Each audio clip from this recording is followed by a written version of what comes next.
रणजित निंबाळकर यांच्याकडे पर्याय नाही, पर्याय नसल्याने ते आपल्या चरित्र्यावर शिंतोडे उडवतात।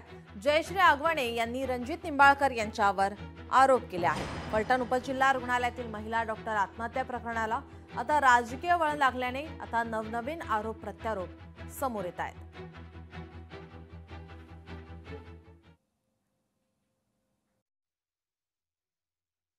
त्यांना मी काय म्हणते की तुम्ही कुठेही या, मला कुठेही बोलवा, इथं गजानन चौकात आपण भेटू, तुम्ही कागद घेऊन या, तुमच्यावरती FRI मी दाखल केले ना, आम्ही दाखल केले ना, तुम्ही कागदोपत्री असा पुरावा घेऊन या, मी सगळे पुरावे घेऊन येते आणि त्याच्यावरती आपण बोलू।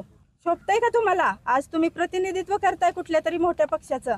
आमची लढाई तर आम्ही लढतोयच, पण माझी विनंती आहे त्यांना, रणजितसिंह निंबाळकरांना, की तुम्ही आम्ही जो आरोप करतोय ते कागदोपत्री आरोप करतोय, तुम्ही फक्त स्वतः त्याला उत्तर द्या। स्वतः मी त्यांच्याशी, माझ्याकडे असे कितीतरी अनेक FRI ज्यांनी माझ्यावरती गुन्हे दाखल केलेत ना, आमच्यावरती, आमच्या कुटुंबावरती, त्याचे पुरावे आहेत आमच्याकडे। लोकशाही मराठी ऐका, पहा, जागरूक रहा।